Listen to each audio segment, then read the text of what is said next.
75 araw bago ang eleksyon, nasa 48.5 milyon na balota na ang naimprenta ng COMELEC. Ang mga tumatakbo naman sa pagkasenador tuloy sa panunuyo ng mga botante. May report si JP Soriano. Laban sa smugglers at hoarders ang pangako ni Ariel Quirubin sa isang palengke sa Quezon City. Kasama niya si Congressman Bonifacio Busita na idiniin ang suporta sa mga magsasaka. Nakipagdialogo naman tungkol sa mahal na bilihin sa Batangas si Senator Francis Tolentino.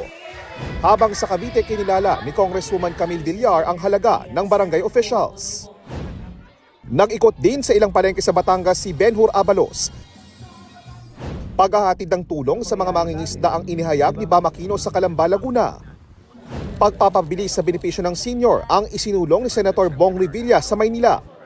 Health workers at nutrition scholars ang binisita ni Senator Pia Cayetano sa Lapu-Lapu, Cebu. Dumalo sa founding anniversary ng isang komunidad sa Pasig kahapon si Leody de Guzman.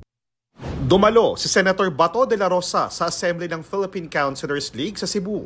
Pag-face out sa jeepney modernization ang tinalakay ni Modi Floranda sa mga tsuper sa Pampanga. Sa QC, pinasalamatan ni Senator Bongo ang local leaders sa paglapit ng serbisyo sa taong bayan. Ibinida naman ni Gringo Honasan ang kanyang sakripisyo at pagmamahal sa bayan ng mag-ikot sa Cavite.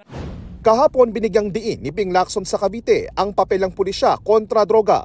Subsidiya para sa minimum wage earners ang isinulong ni Senadora Amy Marcos sa Nueva Ecija.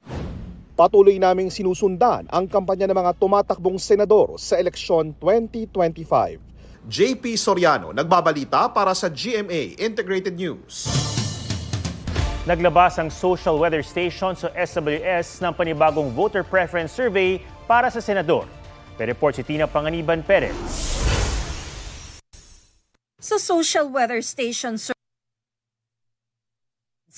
isang advisory at research consultancy group, lumabas na kasama sa top 12 na posibleng mananalo sa eleksyon 2025 sina Congressman Erwin Tulfo, Senators Bongo at Lito Lapid, dating Senate President Tito Soto, broadcaster na si Ben Tulfo, Senators Ramon Bong Revilla at Pia Cayetano, dating Senador Ping Lacson, Senator Bato de la Rosa, dating Senador Manny Pacquiao, Makati City Mayor Abby Binay, at TV host na si Willie Revillame. Isinagawa ang Strat-based SWS February 2025 National Survey noong February 15 hanggang 19, 2025. Ginawa ang survey bago ilabas ng COMELEC ang Resolution 11-11-7 na naglalatag ng karagdagang alituntunin para mas mabantayan ang mga survey at mga nasa likod nito. Kaya ayon sa COMELEC, hindi raw sakop ang survey ng bagong mga alituntunin.